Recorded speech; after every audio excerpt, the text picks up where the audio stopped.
राष्ट्रवादीच्या शिर्डीमध्ये पार पडलेल्या अधिवेशनानंतर पहाटेच्या शपथविधीवरून जोरदार चर्चा सुरू झाली आहे।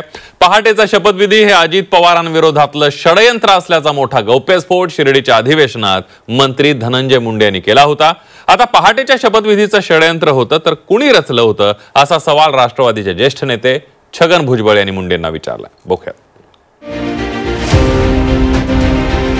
पहाटेचा शपथविधी षडयंत्र होतं तर रचलं कुणी? पहाटेच्या शपथविधीवरून भुजबळांचा सवाल। छगन भुजबळांचा रोख कुणाकडे? देवेंद्र फडणवीस आणि अजित पवारांनी 2019 मध्ये घेतलेल्या पहाटेच्या शपथविधीची चर्चा राज्याच्या राजकारणात थांबताना दिसत नाहीये। राष्ट्रवादीच्या शिर्डी अधिवेशनात मंत्री धनंजय मुंडे यांनी पहाटेचा शपथविधी एक षडयंत्र होतं असा गौप्यस्फोट केला होता। त्यावर राष्ट्रवादीचे ज्येष्ठ नेते छगन भुजबळ यांनी सवाल उपस्थित केला। पहाटेचा शपथविधी षडयंत्र होतं तर कुणी रचलं होतं असा सवाल छगन भुजबळ यांनी मंत्री धनंजय मुंडेंना विचारला। षडयंत्र होतं तर हे कुणी रचलं ते षडयंत्र?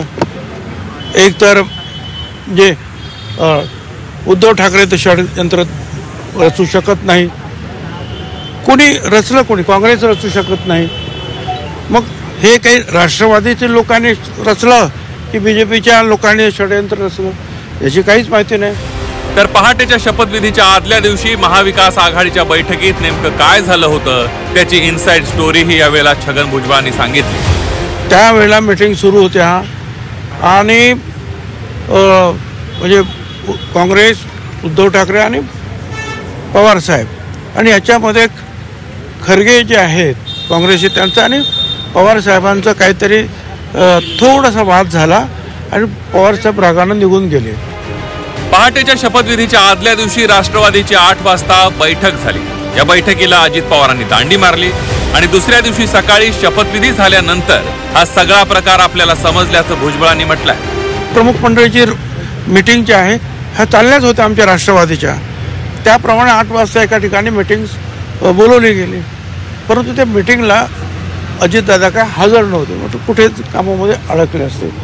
दुसऱ्या दिवशी जे आहे जेव्हा TV लावले 8-9 वाजता त्यावेळेला लक्षात आलं की अजितदादांचा शपथविधी झालेला आहे। तर मी भूतकाळात रमत नाही असं म्हणत सुप्रिया सुळे यांनी यावर अधिकचं बोलणं टाळलंय। तुम्हाला खरं सांगू, मला ह्याच्यातलं फारसं माहिती नाही। एक दुसरं, मी इतिहासात इतकी रमत नाही, मी वास्तव तेच जगते। ते सगळं उगाळून तुमच्या आणि माझ्या आयुष्यात फरक पडणार आहे का? या राज्यातली महागाई, बेरोजगारी कमी होणार आहे का? पीक विमा होणार आहे कमी का? म्हणजे काय बेनिफिट काय? आणि एवढं जर कुणाला असेल तर एखाद्याने PhD करावी त्याच्यावर। पहाटेचा शपथविधी हे अजित पवारांचं फसलेलं एक बंड होतं अशी राजकीय इतिहासात नोंद आहे। मात्र धनंजय मुंडे यांनी गौप्यस्फोट करत हे अजितदादांच्या विरोधातलं षडयंत्र असल्याचं म्हटलं होतं। मात्र आता भुजबळांनी षडयंत्र कुणी रचलं असा प्रश्न उपस्थित केल्यानं भुजबळांचा रोख नेमका कुणाकडे आहे याची चर्चा सुरू झाली आहे। ब्युरो रिपोर्ट, झी 24 तास, मुंबई।